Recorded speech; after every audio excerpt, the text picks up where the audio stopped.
Il y a une force silencieuse qui freine la croissance de plein de PME. Elle se cache dans les réunions, dans les évaluations de performance. Aujourd'hui, on va mettre la lumière sur cet obstacle invisible. Et surtout, on va voir comment le transformer en un puissant moteur de croissance. Alors, la vraie question, c'est celle-là. Qu'est-ce qui empêche une équipe de donner son maximum? Qu'est-ce qui la paralyse? La réponse, elle est souvent pas celle qu'on pense. Contrairement à ce qu'on pourrait croire, le problème, c'est presque jamais le manque d'idées. Non, les idées, elles sont là juste sous la surface, prêtes à sortir. OK, alors, c'est pas les idées, c'est peut-être le talent, le manque de compétences? Ben non, pas ça non plus. Les équipes sont pleines de gens brillants, compétents, engagés. Alors, c'est quoi le vrai blocage? Le vrai coupable, c'est ça. C'est la peur de l'échec, la peur de décevoir, d'être jugé, de mal paraître. C'est subtil, mais c'est partout. Et une fois qu'elle s'installe, ouf, c'est elle qui prend le contrôle. Elle paralyse les décisions, elle étouffe les conversations, puis elle mine la performance de tout le monde. Mais attention, cette peur, c'est pas juste une émotion, un feeling. Non, elle a un coût bien réel, un coût mesurable pour l'entreprise. Regardons les chiffres ensemble.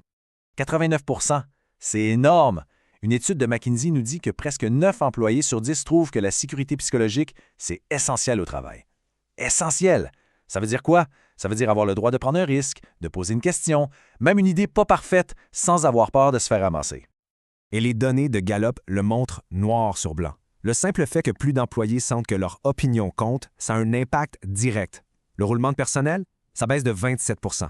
La productivité, ça monte de 12 %. C'est direct, c'est puissant. Et quand cette sécurité-là manque, on le voit tout de suite. Les décisions qui traînent, les conversations importantes qu'on n'a jamais, les gens qui font juste le strict minimum parce que, tu sais, ça donne quoi de prendre un risque. C'est ça, les symptômes concrets de la peur. OK, c'est bien de voir un problème. Mais on fait quoi avec ça? Comment on inverse sa vapeur? Laissez-moi vous raconter l'histoire d'une entreprise qui a réussi à transformer sa culture de peur en une vraie culture d'apprentissage.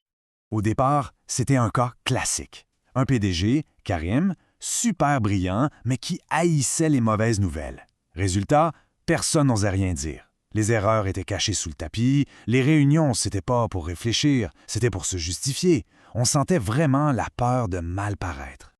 Et là, il y a eu un moment clé. Ça s'est passé pendant une formation leadership. Un directeur a pris son courage à deux mains et il a avoué une erreur coûteuse qu'il cachait depuis des semaines. On aurait pu entendre une mouche voler. C'est la réponse du PDG Karim qui a tout changé. Il a dit « Ce qui m'inquiète le plus, c'est pas que tu te sois trompé, c'est que tu aies porté ça seul. » Wow! Avec cette phrase, il n'a pas juste pardonné l'erreur, il a complètement changé les règles du jeu. Il a montré que le vrai problème, c'était pas l'échec, mais le silence. Bien sûr, un beau moment comme ça, c'est un départ. Mais ça suffit pas à changer une culture au complet. Pour ça, ça prend des outils. Ça prend un système concret pour bâtir la nouvelle culture, une étape à la fois. L'approche qu'ils ont utilisée, c'est un écosystème complet. On parle de former les gestionnaires pour qu'ils aient les bons réflexes, une application pour que ça devienne des habitudes, un outil pour que les réunions soient enfin efficaces, puis un autre pour garder le cap sur la performance. Chaque morceau a son importance. Et le résultat, c'est une transformation profonde. On est passé des erreurs cachées aux erreurs qu'on nomme pour apprendre. Des réunions où on se défend à des réunions où on décide et on s'ajuste.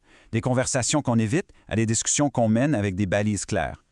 6 mois plus tard, les résultats étaient là, bien concrets. La directrice des RH l'a dit elle-même. La transparence a explosé, la qualité des décisions s'est améliorée et le plus important, les leaders ont commencé à oser demander de l'aide bien avant que les problèmes deviennent des crises. Au fond, tout ça nous ramène à une chose, le courage de changer. C'est un choix actif que les dirigeants doivent faire, celui de bâtir une culture où la sécurité est la base même de la performance. Il faut bien le comprendre. Pour une PME, c'est pas un luxe. Gérer la peur de l'échec, c'est pas juste pour éviter de manquer des opportunités, non. C'est une question de survie, point. J'adore cette citation de Pascal Dubois parce qu'elle redéfinit le leadership. Le vrai courage d'un leader, ce n'est pas d'avoir toujours raison, c'est de créer l'espace pour avoir des conversations honnêtes, surtout après un échec. C'est le cœur de notre approche chez M360. On n'est pas là pour vous donner un call, pour vous éduquer. On est là pour vous activer, pour vous donner des outils concrets qui transforment la compréhension en action, en résultat. C'est la différence entre savoir et faire. Une transformation comme ça s'appuie sur une expertise solide. Chez M360, ça fait plus de 15 ans qu'on accompagne des dirigeants et des gestionnaires. Et avec un taux de satisfaction de plus de 99 %, on peut dire que notre approche a fait ses preuves sur le terrain. Alors, si tout ça résonne avec vos défis actuels, l'invitation est lancée. Il est temps de révéler le plein potentiel de leadership qui est là, présent dans chaque gestionnaire. Contactez-nous dès aujourd'hui.